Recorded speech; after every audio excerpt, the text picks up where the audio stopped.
अस्सलाम वालेकुम and welcome to ज़हान stitching. आज की इस वीडियो में मैं आप लोगों के लिए बहुत ही प्यारा सा नेक का डिज़ाइन लेकर आई हूँ। ये नेक डिज़ाइन बनाने में जितना ही आसान है, पहनने में उतनी ही खूबसूरत और कमाल की लुक देगा।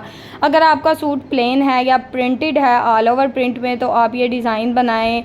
2 पीस भी है तो बहुत ही खूबसूरत और कमाल की लुक देगा। वीडियो आपके लिए हेल्पफुल रहने वाली है। यहाँ पर बुकरम का पीस हमारे पास तकरीबन 5.5 इंच है चौड़ाई में, डबल फोल्ड में, और लंबाई इसकी 7.5 इंच है। अब हमने इंच टेप की मदद से चौड़ाई में इस तरह से निशान लगाया है 3.5 इंच के मार्जिन से। नेक की लंबाई का पहला साइज़ मैं यहाँ पर 4 इंच ले रही हूँ। यहाँ पर मैं आपको बता दूँ कि ये जो नेक मैं बना रही हूँ ना, इसकी टोटल लेंथ जो है 6.5 इंच रहेगी। अगर आपका नेक 7 इंच या 7.5 इंच है तो आपने उस हिसाब से नेक की लंबाई बढ़ा लेनी है, और राउंड नेक की लंबाई उस हिसाब से 4.5 इंच हो जाती है। ठीक है, अब ये तो तकरीबन हर साइज़ मैंने आपको बता दिया है। तो इस तरीके से आप बहुत ही सिंपल और आसान तरीके से तकरीबन हर साइज़ में नेक ड्रॉ कर सकते हो। मैंने 4 इंच का मार्जिन लिया और इस तरह से बहुत ही अच्छे से नेक में राउंड शेप को ड्रॉ कर दिया है। अब यहाँ पर नेक में हल्के हाथ से इस तरह से कर्व शेप को हमने ड्रॉ करना है बहुत ही अच्छे से। पहले हल्के हाथ से ड्रॉ करेंगे, हल्का सा जैसे ही हमारा डिज़ाइन अच्छे से ड्रॉ हो जाएगा फिर इसको इस तरह से डार्क कर लेंगे। तो यहाँ पर टोटली नेक 6.5 इंच ड्रॉ हो चुका है। अब हमने एक्स्ट्रा बुकरम का साइज़ यहाँ पर लिया है 1/2 इंच, और 1/2 इंच के मार्जिन से इस तरह से राउंड में निशान लगा लेंगे। अब इन निशानों को हमने बहुत ही अच्छे से इस तरह से आपस में मिला लेना है। यहाँ पर हमारा नेक जो है ये बहुत ही अच्छे से ड्रॉ हो चुका है। अब हमने यहाँ पर क्या करना है, हमने एक बुकरम का पीस लिया है, इसमें 1 इंच से 2 पॉइंट कम का मार्जिन हमने डिज़ाइन की चौड़ाई का लिया है और 1/2 इंच इसकी लंबाई ली है। अब हमने इन निशानों को इस तरह से बहुत ही अच्छे से हाफ राउंड कटवर्क शेप में इस तरह से ड्रॉ कर लेना है। अब यहाँ पर जिस तरह से हमने डिज़ाइन को ड्रॉ किया है इसके मुताबिक इसकी कटिंग कर लेंगे। ये देखें, खोल कर मैं आपको दिखाती हूँ। ये देखें इस तरह से। अब हमने ये जो कटवर्क वाला डिज़ाइन है इसको डबल फोल्ड में इस तरह से सेट करना है, और बिल्कुल इसके साथ साथ इस तरह से अपने डिज़ाइन को ड्रॉ करते जाना है। बाकी का जो डिज़ाइन रहेगा वो कटवर्क को खोलते हुए इस तरह से हम बहुत ही अच्छे से ड्रॉ कर लेंगे। तो यहाँ पर नेक का जो डिज़ाइन है सेंटर वाला बहुत ही अच्छे से ड्रॉ हो गया है। अब साइड पे जो हमारा एक्स्ट्रा बुकरम है उसका साइज़ भी हम बहुत ही खूबसूरती से ड्रॉ कर लेंगे। यहाँ पर हमारा ये वाला डिज़ाइन भी बहुत ही अच्छे से ड्रॉ हो गया है। अब जिस तरह से डिज़ाइन को ड्रॉ किया है सिंपल इसके मुताबिक इसकी कटिंग कर लेंगे। किसी किस्म का कोई एक्स्ट्रा मार्जिन नहीं लेंगे। सेंटर वाला जो डिज़ाइन है कटवर्क वाला, इसको भी हमने बहुत ही खूबसूरती से नीट कर लेना है। यहाँ पर साइड पे आपने इतना मार्जिन छोड़ना है कि आपकी सिलाई में फैब्रिक का दबाव अच्छा रहे। ठीक है, ज़्यादा कम बारीकी में कटिंग नहीं करनी है। देखें कटवर्क हमारा कितनी अच्छे से कट हो गया। नेक की खूबसूरती आप चेक करें, यहाँ तक हमारा नेक जो है बहुत ही अच्छे से कट हो चुका है। अब हमने इसको प्रिंटेड फैब्रिक के ऊपर लगाया है। अच्छा, शर्ट और ट्राउज़र सेम है तो इसलिए जो है ना हम सेम फैब्रिक के ऊपर ही टोटली जो है वो ऐड करेंगे नेक वगैरह। तो इस तरह से हमने इसका जितना एक्स्ट्रा दबाव है इसको इस तरह से बहुत ही अच्छे से कवर कर लेना है, और ये सिलाई हमने चला ली है। अब नेक को हमने इस तरह से शर्ट के सेंटर में बिल्कुल रखना है, और ऊपर वाली साइड जो है यहाँ पर हमने सिलाई जो है नहीं चलानी। ये जो नीचे वाला डिज़ाइन है ना इसके सेंटर में सिलाई को चला देना है। अब ये जो डिज़ाइन जिस तरह से हमने ड्रॉ किया ना, सिंपल इसके मुताबिक हमने अपनी सिलाई को चलाते जाना है। किसी किस्म का कोई एक्स्ट्रा मार्जिन नहीं लेना। तो जिस तरह से हमारा डिज़ाइन ड्रॉ हुआ है बिल्कुल कटवर्क के साथ साथ अपनी सिलाई को चलाते जाएंगे। यहाँ पर मैं फिर आपको बता दूँ कि आपने फैब्रिक का दबाव इतना रखना है, दोनों साइड से जो फैब्रिक है वो बहुत ही अच्छे से दबाव में आए और ताकि धागे हमारे ना निकलें। अब हमने बिल्कुल कटवर्क के साथ साथ अपनी सिलाई को चलाते हुए इस तरह से सिलाई को मुकम्मल कर लिया है। एक सिलाई के ऊपर दूसरी सिलाई का एंड करेंगे। ये सिलाई हमारी मुकम्मल हो चुकी है। ऊपर वाले राउंड नेक में हमने बिल्कुल भी सिलाई नहीं चलाई। ये जो नीचे वाला डिज़ाइन है इसको हमने कट करके इस तरह से नीट कर लेना है। कॉर्नर में मैं साथ साथ कट्स लगा दूंगी ताकि बाद में कट्स लगाने की ज़रूरत ना पड़े। ये देखें इस तरह से। यहाँ पर मैं आपको फैब्रिक का बता रही थी कि आपके फैब्रिक का दबाव जो है वो अच्छा रहना चाहिए, और इस तरह से यहाँ पर राउंड कटवर्क में भी साथ साथ इस तरह से कट्स लगा दूँगी। अब यहाँ पर हमने क्या करना है, यहाँ पर हमने इस तरह से डिज़ाइन में कट्स लगा दिए हैं बहुत ही अच्छे से। ये जो राउंड नेक है ना इसको हमने इस तरह से बिल्कुल बुकरम के साथ साथ रखते हुए कट कर देना है। फ्रंट यानी कि जो हमारे दोनों फैब्रिक हैं इनको कट करके हमने बहुत ही अच्छे से नीट कर लेना है। ये आप देख सकते हैं मैं बुकरम के साथ साथ कट कर रही हूँ। अब हमने यहाँ पर इसको इस तरह से रफ साइड की तरफ बहुत ही अच्छे से पलट देना है और हाथों की मदद से इसको इस तरह से सीधा कर लेंगे ताकि ये जो हमारा नेक है ये बिल्कुल परफेक्ट शेप में बैठ जाए। अब ये देखिए ये कितने अच्छे से सीधा हो गया है। इसको हमने यहाँ पर बहुत ही अच्छे से आयरन कर लेना है ताकि ये बिल्कुल परफेक्ट शेप में बैठ जाए। ये देखिए इस तरह से नेक हमारा यहाँ तक हो चुका है रेडी। सिंपल में भी बहुत प्यारा लग रहा है लेकिन हम इसमें बहुत ही खूबसूरत सी डिज़ाइनिंग करने वाले हैं। अब हमने यहाँ पर एक पट्टी ली है, इसको डबल फोल्ड में ही सेट किया। पट्टी को हमने सेंटर से कट नहीं किया। पट्टी की लंबाई हमने 16 इंच रखी है। अब आप कितनी लंबाई में स्लिट बनाना चाहते हो उस हिसाब से आप पट्टी की लंबाई रख सकते हो। तो यहाँ पर तकरीबन 32 इंच पट्टी की टोटल लंबाई है, डबल फोल्ड में 16 इंच है। इसकी चौड़ाई जो हमने बुकरम की है लगाई है ना, टोटल 1 इंच से 1 पॉइंट कम है। साइड पे जो एक्स्ट्रा फैब्रिक था उसको हमने इस तरह से बहुत ही अच्छे से सेट कर लिया है ग्लू स्टिक लगाकर। अब दूसरी साइड पे जो हमने कट की थी ना बुकरम, बिल्कुल साथ साथ बुकरम के साथ रखते हुए एक्स्ट्रा फैब्रिक को कट कर दिया था। दूसरी साइड पे हम लगाने वाले हैं पाइपिंग। तो यहाँ पर हमारे फ्लावर में जो भी कलर आ रहा था उसी कलर की हम यहाँ पर पाइपिंग लगा देंगे। तकरीबन हाफ बूट की सिलाई चलाएँगे और यहाँ पर इस तरह से एक्स्ट्रा जो फैब्रिक है उसको कट कर देंगे। अच्छा, यहाँ पर रेब पाइपिंग लगाने की ज़रूरत नहीं है, बिल्कुल सीधा फैब्रिक मैंने लिया है और इस तरह से इसको बहुत ही अच्छे से सिलाई लगा दी है। इसका जितना एक्स्ट्रा दबाव होगा हाथों की मदद से इस तरह से सेट करते जाएंगे, किसी किस्म का कोई एक्स्ट्रा मार्जिन नहीं लेंगे। ये देखें रफ साइड की तरफ बहुत ही अच्छे से हमारा जितना एक्स्ट्रा फैब्रिक है हमने सेट कर लिया है। अब यहाँ पर ना हमने लंबाई में तकरीबन 2 से 3 इंच फैब्रिक छोड़ना है। बाकी का जितना एक्स्ट्रा दबाव होगा उसको इस तरह से कट करके नीट कर लेना है। अच्छा, ये दबाव ना हम पट्टी की दोनों साइड पे इस तरह से छोड़ देंगे।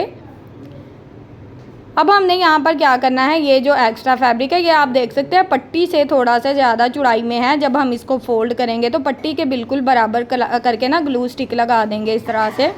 दोनों साइड पे जितना एक्स्ट्रा फैब्रिक होगा उसको इसी तरह से हमने कवर कर लेना है। तो इस तरह से ये जो हमारा एक्स्ट्रा फैब्रिक है दोनों साइड से बहुत ही अच्छे से कवर हो चुका है। अब हमने पट्टी को किस तरह से सेट करना है ये मैं आपको बताती हूँ। सबसे पहले हमने यहाँ पर इस तरह से पट्टी की एक साइड पे लेस को ऐड कर लेना है। अच्छा, अगर आप दोनों साइड पे चाहो तो दोनों साइड पे डोरी पाइपिंग लगा सकते हो, ठीक है।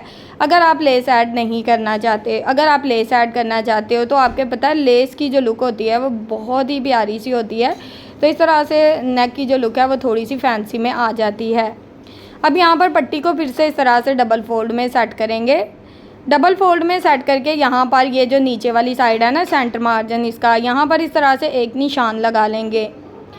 अब यहाँ पर पट्टी को खोल लेंगे और एक साइड पे इस तरह से हमने लूप्स लगाने हैं। तो लूप्स की यहाँ पर ना मैंने गोल डोरी स्टिच की है।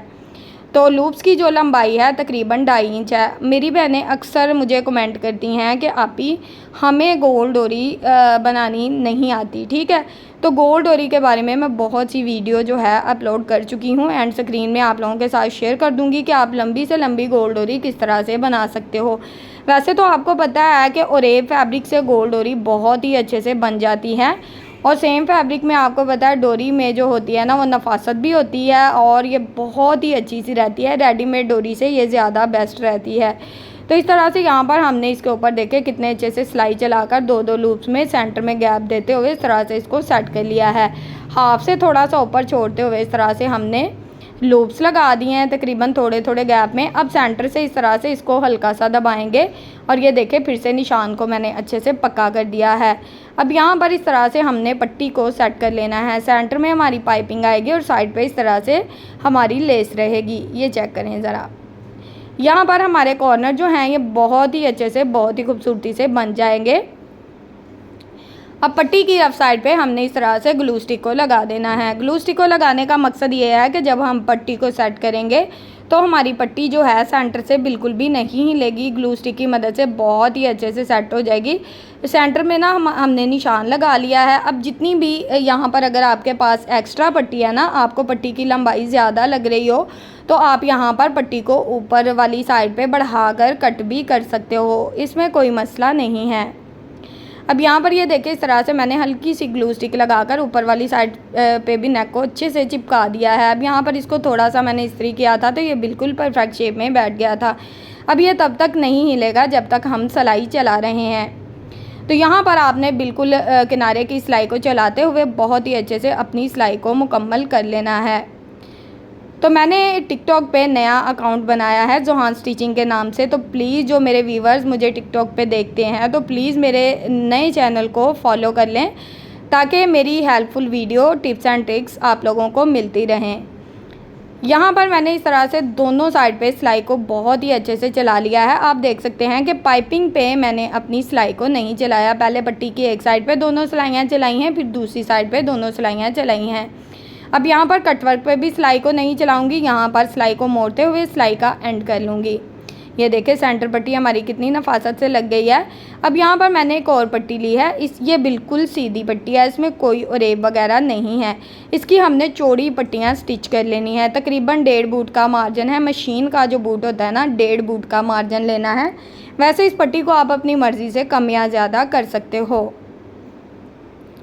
इस तरह से हमने इसके ऊपर बहुत ही अच्छे से सिलाई को चला दिया है। अब यहाँ पर हमने क्या करना है, इस तरह से ना हमने इसको बहुत ही अच्छे से सीधा कर लेना है। मैं बांसी झाड़ू के तिनके की मदद से सीधा करती हूँ। आपको जो भी बारीक चीज़ मिले ये बहुत ही आसानी से सीधी हो जाती है क्योंकि ये काफ़ी चौड़ाई में स्टिच हुई होती है। इसको हमने इस तरह से सीधा कर लेना है बहुत ही अच्छे से। ये देखें इस तरह से हमारी पट्टी जो है वो बहुत ही अच्छे से सीधी हो रही है। ये देखें अब हमने यहाँ पर ना इसकी सिलाई सेंटर में रखते हुए इसको इस्त्री कर लिया बहुत ही अच्छे से। अब नेक को इस तरह से रफ साइड पे रखेंगे और जो भी साइड का इसका डिज़ाइन रहेगा, इसकी जो भी लंबाई रहेगी, इसको इस तरह से हमने पट्टियों को कट करके इसमें अटैच कर देना है। वैसे तो अगर आप पट्टियाँ नहीं लगाना चाहते तो वो आपकी मर्ज़ी है। मैंने यहाँ पर स्लीव्स में पट्टियाँ ऐड की थी तो मैंने सोचा क्यों ना नेक में भी लगाई जाएं। इस तरह से नेक एंड स्लीव्स की जो लुक है ना वो सेम हो जाएगी। इंशाल्लाह इसका स्लीव्स का डिज़ाइन भी आप लोगों के साथ शेयर करूँगी। बहुत ही प्यारा सा स्लीव्स का डिज़ाइन भी मैंने रेडी किया है। अब एक साइड की पट्टियाँ हमने ग्लू स्टिक की मदद से ऐड कर ली हैं। अब सेम इसी तरह से दूसरी साइड की पट्टियों को भी लगा लेना है। तो यहाँ तक अगर आप लोग मेरी वीडियो देख रहे हो ना तो प्लीज़ वीडियो को लाइक किया करें, चैनल को सब्सक्राइब कर लें और एक अच्छा सा कमेंट करके ज़रूर बताएं कि आपको मेरी आज की वीडियो कैसी लगी। टोटली वीडियोस बिगिनर्स के लिए बनाती हूँ ताकि आप लोग घर बैठे अपने सूट को बहुत ही अच्छे से डिज़ाइन कर सकें। यूट्यूब पे जितनी भी मेरी वीडियोस होती हैं ना वो डिटेल में होती हैं। तो जो मेरी बहनें मेरी डिटेल में वीडियो देखना चाहती हैं यूट्यूब चैनल का विज़िट एक बार ज़रूर करें। अब यहाँ पर हमने डिज़ाइन के ऊपर इस तरह से बहुत ही अच्छे से सिलाई को चला लेना है। यहाँ तक हम सिलाई को चलाएंगे और इसको बहुत ही अच्छे से पक्का कर लेंगे। तो यहाँ तक हमारी जो सिलाई है ये मुकम्मल हो चुकी है। धागे को कट कर देंगे। अब यहाँ पर ना मैंने उरेब पट्टी ली है, बिल्कुल तिरछी पट्टी, जो कि मैं आपको बार बार कट करना भी सिखा चुकी हूँ। जैसे हम बैक नेक पे पट्टी लगाते हैं ना, बिल्कुल वही पट्टी हमने डबल फोल्ड में ली है और डबल फोल्ड में इसकी चौड़ाई 1 इंच है, यानी कि टोटल 2 इंच हमारी पट्टी की चौड़ाई रहेगी। और इस तरह से इसको राउंड नेक में बहुत ही अच्छे से अटैच कर लेना है। अभी राउंड नेक में आपको पता है हमने कोई सिलाई वगैरह नहीं चलाई, तो ये पट्टी बहुत ही अच्छे से अटैच हो जाएगी। जिस साइज़ में आप पाइपिंग बनाना चाहते हो उस साइज़ में आप सिलाई चला सकते हो। एक्स्ट्रा पाइपिंग को हम यहाँ पर कट कर देंगे। मैंने हाफ बूट की सेंटर पाइपिंग रखी है और हाफ बूट की सिलाई राउंड नेक में चलाई है। मैंने यहाँ पर राउंड नेक में लेस इसलिए ऐड नहीं की क्योंकि नेक जो है वो बहुत ज़्यादा हैवी हो जाता, तो यहाँ पर मैंने थोड़ा सा इसको सिंपल रखने की कोशिश किया और इस तरह से सिंपल इसमें पाइपिंग लगा दी है। लेस ऐड करना चाहो तो वो आपकी मर्ज़ी है। ये देखें यहाँ तक नेक हमारा हो चुका है रेडी। अब सेंटर वाला जो स्लिट है इसमें हमने इस तरह से पल्स लगा दिए हैं जिससे इसकी लुक बहुत ही खूबसूरत और बहुत ही कमाल की आई है। नेक की फाइनल लुक आपके सामने है। बैक साइड से भी नीट है, आप देख सकते हैं, एंड फ्रंट साइड भी बहुत ही ज़्यादा नीट और बहुत ही खूबसूरत बन के रेडी हुई है। उम्मीद है आज का नेक का डिज़ाइन आपको पसंद आया होगा। वीडियो अच्छी लगी हो प्लीज़ वीडियो को लाइक कर दें, चैनल को सब्सक्राइब कर दें और एक अच्छा सा कमेंट करके ज़रूर बताएं कि आपको आज की वीडियो कैसी लगी। ओके जी, अल्लाह।